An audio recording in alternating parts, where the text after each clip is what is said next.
A key deliverable of the PLOTINA project is the development of the online library of actions. As part of this library of actions, we have identified good practices in different institutions, and it's important to talk about the good practices that have been developed here at the University of Warwick. Because it is important to showcase these good practices so that other institutions in the higher education sector, but also beyond, to look at what we have been doing and whether they will be interested to consider and potentially adopt in their own institutional context. This is designed for those returning from a significant period of parental leave. They will have been out of the workforce for a period of time, and the fellowship provides financial support so that they can have a period of time to readjust and to refamiliarise themselves with their research or their teaching so that they're in a position to fully reintegrate into the institution. The Academic Returners Fellowship was established because the university wants to attract and retain good academic staff, and they realised that to do so a scheme had to be put in place to provide support really for people who wanted to go on maternity leave, adoption leave, long-term parental leave, extended paternity leave, and have some time out from their research. And the university recognised that actually once that leave had finished, to come back they needed to really concentrate fully on getting their research back up to speed. So essentially the scheme provides buyout funds for their teaching and administrative duties, up to 60%, and the period of the support will match the length of time that they've had out from the university. So if they've had 6 months leave, 12 months leave, the scheme will match that period of time. The academic return scheme was a real godsend for me.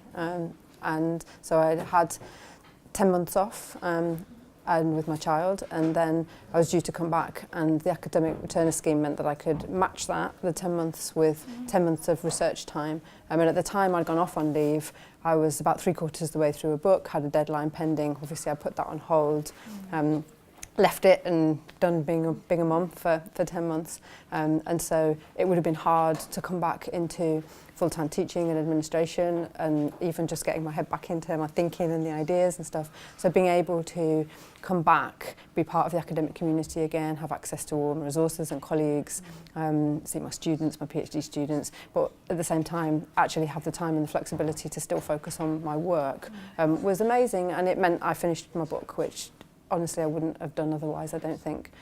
So I was really grateful for it. And it also gave me a kind of flexibility of working. There are guidelines to help support people going through the process, but again it's an online form, and the academic has to obviously request through their head of department that they're, say they're going on maternity leave and they would like this fellowship for when they come out so that they could get their research back up to speed. So they complete the online form, and by doing that they put the period of time, the absence that they're anticipating having, but they also have to explain what they're going to do with that period of time where they have their teaching and admin duties taken from them. What are they going to focus on? And that can vary quite considerably. It could be writing chapters for a book, writing publications, it could be used for grant applications, attending conferences so they can get back into the research area and get up to date with what's been happening during their absence. I think the big thing is to understand where the budget's coming from, because we're not talking pennies here. It is a financial drain because you're still paying the individual salary that's on leave, but you have got up to 60% of their salary costings to either employ somebody else or to redistribute some of the duties to other members of staff. But departments can still claim the 60% even if the duties are redistributed. It's obviously recognised that an absence out means that they will lack the number of publications that they may need for things like promotion, for things like initiatives such as the Research Excellence Framework, which is quite significant in the UK. So it's very valuable to the individual just to get back onto track and just to refocus their mind on their research. But for the university, of course, when you've got high-profile academics that are going out to conferences and people are wanting to know and get involved in their research, it's reputation and retention of good staff. We all want to keep our staff. I think the things about the scheme that are really beneficial are just that it gives you that space and time to focus your energies on your research and without trying to juggle lots of different types of labour at the same time.